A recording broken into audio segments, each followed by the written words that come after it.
Robert F. Kennedy Jr. event tonight. An armed man impersonating a U.S. Marshal showed up at this event at the Wilshire Ebell Theater.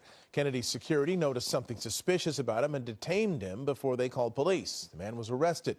Kennedy says he was wearing 2 shoulder holsters with loaded pistols and had spare ammunition magazines. The FBI has been notified. I've got this really wild, crazy theory that this right here, while it's definitely serious, it feels to me, given the situation with here, the past, going into the future, that it almost makes me think that everything is just a great big giant work at this point. We're going to be talking a lot of crazy here, so make sure you guys stick around. We're going to be talking about not only this incident, but how it is that this incident may have come to pass due to, let's just say, some nefarious stuff, not just somebody being at a rally with bad intentions, but obviously our federal government as well, because Joe Biden, of course, denied RFK Jr. Secret Service protection a while back. But still at the same time, given the fact that 1968, of course, is when Robert F. Kennedy Jr.'s father, and given that Democratic National Convention, and given the city of Chicago, and given the fact that it's being held in Chicago, given the fact that the Democrats are trying to replace Joe Biden, yeah, we've got a lot to talk about, so make sure you guys stick around. So, this past weekend in Los Angeles, California, we had what appears to be a, well, you'll see.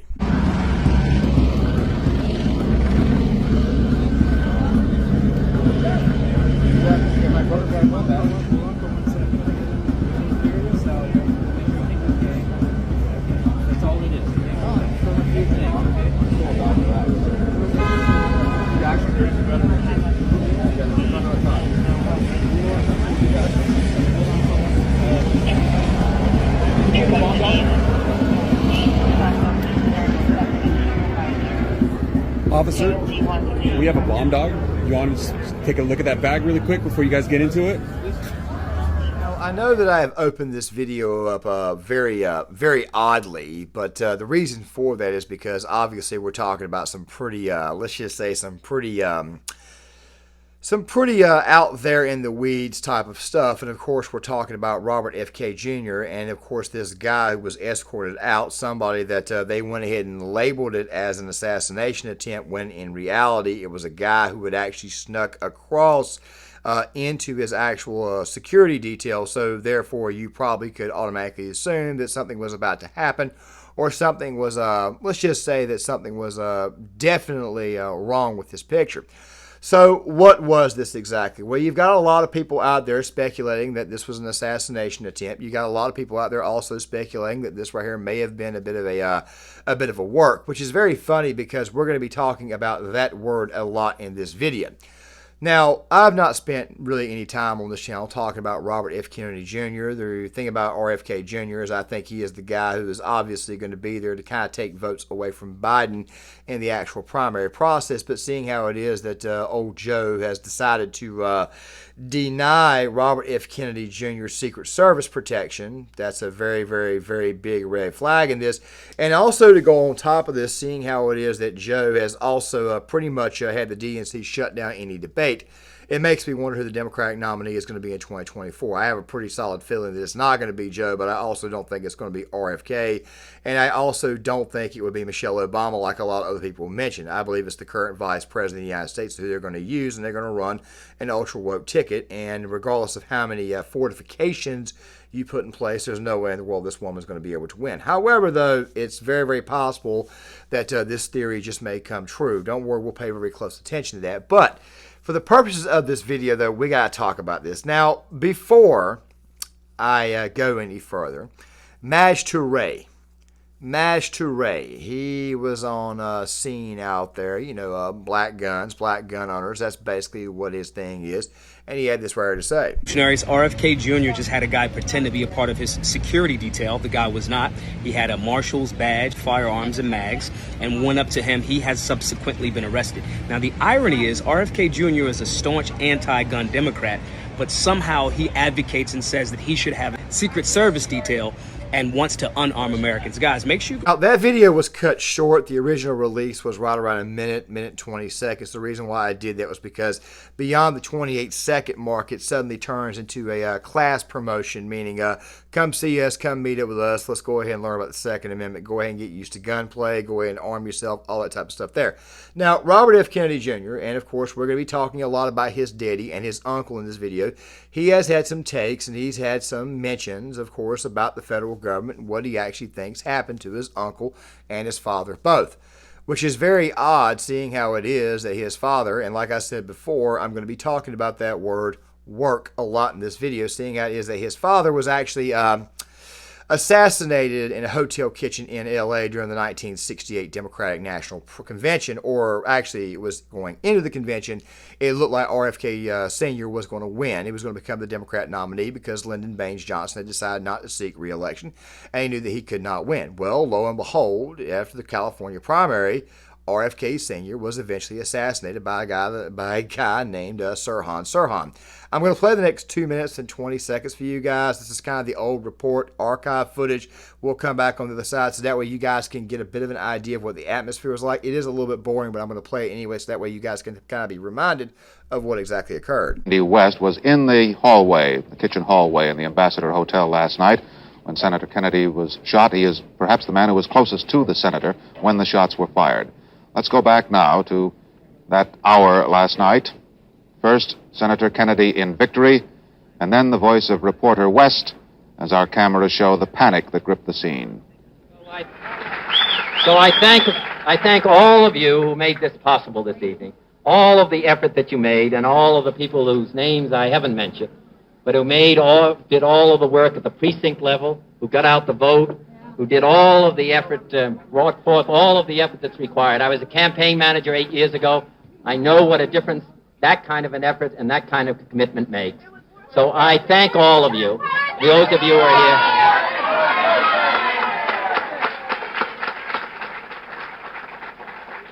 here. Mayor Yorty has just sent me a message that we've been here too long already. So my thanks to all of you, and now it's on to Chicago, and let's win there. Thank you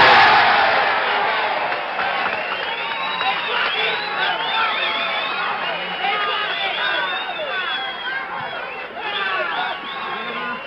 Senator, do you have any message? Senator, how are you going to counter Mr. Hortley's background in you as far as the delegate votes? Just go, Dr. Struggle.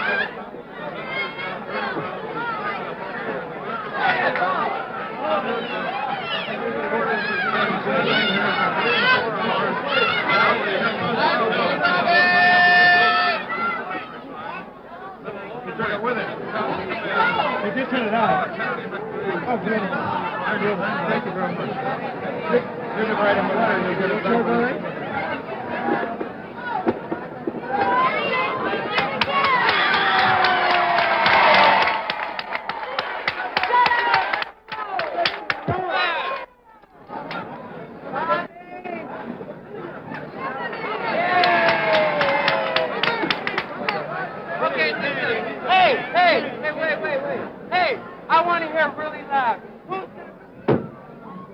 Senator Kennedy has been shot. Is that possible? Is that possible?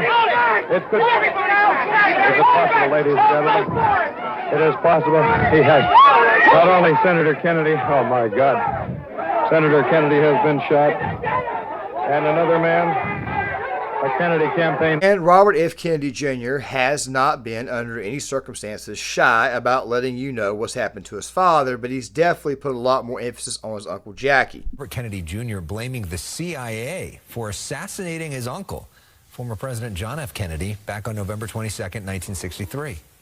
There's a 60-year cover-up. The Warren Commission was run by Allen Dulles, who was the head of the CIA, who my uncle fired. Congress found that, yeah, it was a plot. It was a conspiracy. There were multiple people involved. RFK Jr. adding there is overwhelming evidence that the CIA was involved in his murder. I think it's beyond a reasonable doubt at this point. The CIA, of course, calls claims the agency was involved in the assassination of JFK a lie. Now, Kennedy is citing James Douglas's book, JFK and the Unspeakable, as having the most evidence. Tonight, RFK Jr. calling on President Biden to release all the documents about his uncle's death and follow through with the 1992 Assassination Records Act Biden voted for. Jack Kennedy, that particular ordeal, I would like to do a video on at a later date, especially seeing as that next year we're going to be moving, like I said, into essay type content. I keep telling you guys about that because I'm trying to give you guys the heads up that's obviously going to occur. And I may even throw in some American stories, or I may create another channel just for that alone. But I want to tackle that, and I also want to tackle other famous theories and things that, quite frankly, have occurred in this nation's history. I'm not going to give you guys my thoughts on that, what exactly happened, even though I have made a video on that before. The thing is this right here. RFK Jr., looking at the possibility that this right here occurred, that maybe there was an attempt on him, or an attempt to actually attempt on his life, is obviously a red flag. It's something that, quite frankly, makes a lot of people wonder exactly how big of a threat he is to the system. But let's talk about his actual threat to the system, or if he's actually a threat to the system. So a lot of people like RFK Jr. because of his stances on lockdowns, his stances on, of course, the... You guys say it like that because of the way YouTube's algorithm is. They're still actually touchy on that, even though they claim that they're not touchy on it. But still, for the time being, I'm going to play it safe. A lot of people view him as a really good alternative to Trump in case something happens to Trump that somebody can actually turn to. I've spoken to a lot of people who are RFK people. I've talked to a lot of people who are moderately on the right who are okay with RFK in case he becomes a nominee, even though he's running on the Democratic ticket, that they might would vote for him anyways or write his name in. Obviously, somebody who could take votes away from the Democrat nominee. When you factor in him, when you factor in Cornel West, it seems to me that the Democratic Party has a bit of a disadvantage. And the mere fact that they decided to remove his Secret Service detail, actually they decided to basically deny him Secret Service protection, is definitely a red flag. However, there are other things that to me I think are even bigger red flags. You remember that word I said, work? I almost said remember that work I said, but no. You remember that word work? Well, what is a work? A work is something that we would use in the terms of it's not real, it's scripted. Now, I'm not saying this is scripted. Of course, a lot of people theorize that the NFL is scripted. A lot of people theorize that the UFC is now officially gone the way of the WWE. And a lot of people kind of assess everything that's going on today to be an absolute work, meaning that it's obviously not even real. It's obviously been set up. I'm rolling the footage for you guys one more time. This right here is the footage of the actual guy who was arrested. The guy was patted down. The guy was eventually escorted out. This right here is the guy that actually got locked up. He doesn't seem to me like he's worried or concerned or anything. He's not fighting back or anything like that. But then again, though, he may just be a guy who says, you know what, what's the point in even resisting arrest? I don't want to get shot outside of a presidential event or presidential candidate event. Now, guys, this incident occurred in Los Angeles. It occurred in L.A. His daddy was shot by Sirhan in a hotel kitchen in L.A. right after the California primary. Well, it's very weird because I've mentioned this in several videos. I've talked about the immigration issue, and you're probably thinking, dude, I thought we were talking about RFK Jr. Why are you talking about immigration? Well, I think it all adds up to what I'm about to say, which is my personal theory on how things are about to turn out. So make sure you guys stick around all the way. Now, guys, I am showing you some footage, even though obviously it could be copyrighted. It's from the History Channel. It's to the 1968 Democratic National Convention.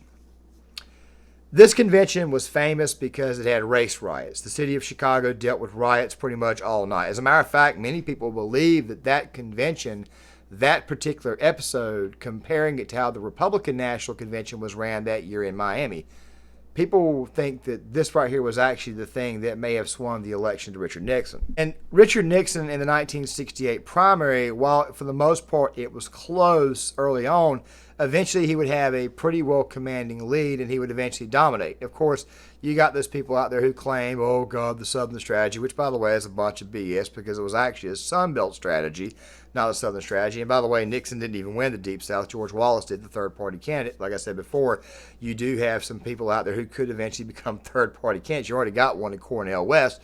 So obviously, Democrats may be at a bit of a disadvantage going into 2024. And of course, the way Sleepy Joe looks, it may make you actually think right now, especially seeing as that Trump is polling a lot better against Biden, and he also polls very, very well against all the other potential Democrat nominees, that they're going to want to remove Joe somehow. So, what does this have to do with RFK Jr.? Well, go back to what I said earlier.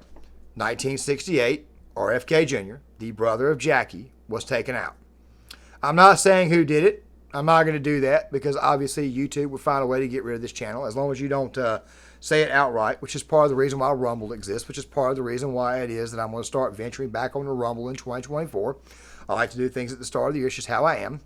And when you actually sit here and you think about it and you think about the situation he's gotten his Secret Service detail, this right here looks very eerily familiar to another event. What I mean, of course, is the 1968 Democratic National Convention.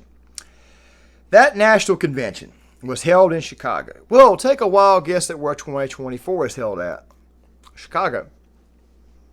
Some of the riots broke out there because of Vietnam protests. Some of the riots broke, by the way, you've also got a massive movement away from the current regime when it comes to Ukraine because nobody wants to fight in a war with somebody like Joe Biden being in charge. You know, the same guy who decided to look at his watch as the bodies were coming in at Dover Air Force Base. Nobody wants that to happen. Nobody wants to fight in a war that clearly these people right here are not above actually starting because typically wartime presidents get reelected.